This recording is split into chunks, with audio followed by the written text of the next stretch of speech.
এক নজরে বেড়া উপজেলার ইতিহাস ও ঐতিহ্য। বেড়া উপজেলা, পাবনা জেলা। ইছামতি নদী, হুরাসাগর আর যমুনার সঙ্গমস্থল তীরবর্তী বেড়া বন্দরটি বাংলার সুলতানি আমলে প্রতিষ্ঠিত বলে জনশ্রুতি রয়েছে। আরও একটি জনশ্রুতি রয়েছে যে বেড়ার পূর্ণ নাম ছিল আগে শম্ভুপুর।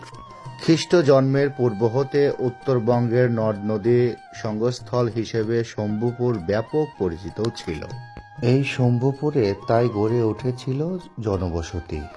নৌপথে জলদস্যুদের আক্রমণ আর প্রমত্তা নদীর উত্তাল স্রোত পেরিয়ে বেড়ার নিকটবর্তী হলেই তারা নিজেদের নিরাপত্তা ভাবত।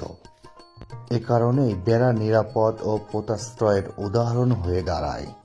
ফার্সি ভাষায়, কারো কারো মতে আরবি ভাষায় বেডুয়া শব্দের অপভ্রংশ হচ্ছে বড়া।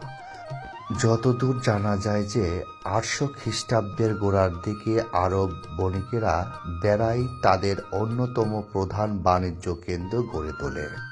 আবার সুলতানি শাসনামলে একবার আরব দেশে ভয়ঙ্কর এক দুর্ভিক্ষ হয়। সেই দুর্ভিক্ষের সময় এই দেশের বিভিন্ন অঞ্চল হতে খাদ্যশস্য সংগ্রহ করেন আরব বংশপুত্র সুলতানি গিয়াসউদ্দিন আজম শাহ। বেড়া বন্দরের মাধ্যমে আরব দেশে পাঠিয়েছিলেন। ইস্ট ইন্ডিয়া কোম্পানি শাসনামলে জলদস্যু নিয়ন্ত্রণে যমুনার উপকূলে প্রশাসনিক থানা মথুরা স্থাপন করা হয়।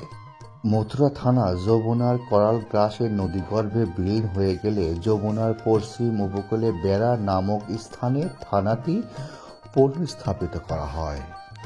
দেশ বিভাগের পর 1960 সালে বেড়ার উন্নয়ন সার্কেল হিসেবে কার্যপরিধি অনেকেই বেড়ে যায়। 1983 সালে 15 এপ্রিল বেড়া থানাকে উপজেলায় উন্নতি করা হয়। বেড়া উপজেলার ভৌগোলিক পরিচিতি।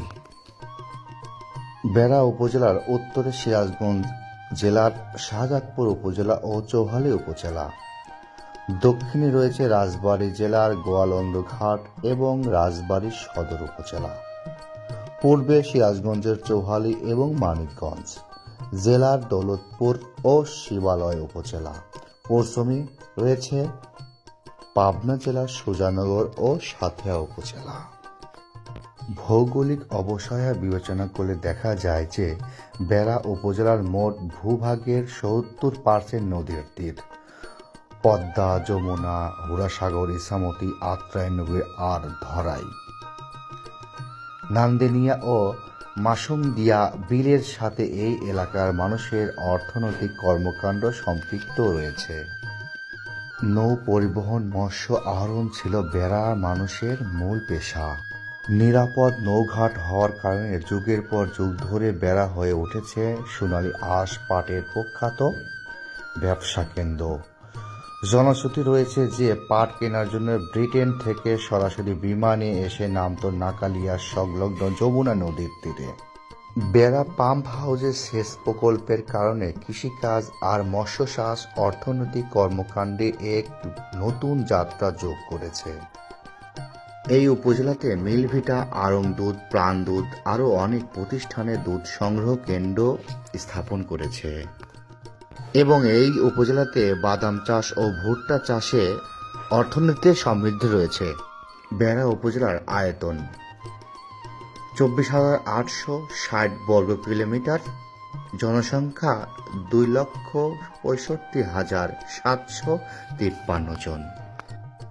প্রিয় বন্ধুরা, এই তো হলো বেড়া উপজেলার ইতিহাস ও ঐতিহ্য, পাবনা জেলা। প্রিয় বন্ধুরা, ভিডিওটি যদি আপনাদের ভালো লেগে থাকে অবশ্যই লাইক, কমেন্ট, শেয়ার দিয়ে পাশে থাকবেন এবং আপনাদের এলাকার ইতিহাস ঐতিহ্য তুলে ধরতে হলে আমাদের কমেন্ট করুন। ভালো থাকবেন, সুস্থ থাকবেন। আমি H R Bappi, চালচিত্র TV, Pabna. আল্লাহ হাফেজ।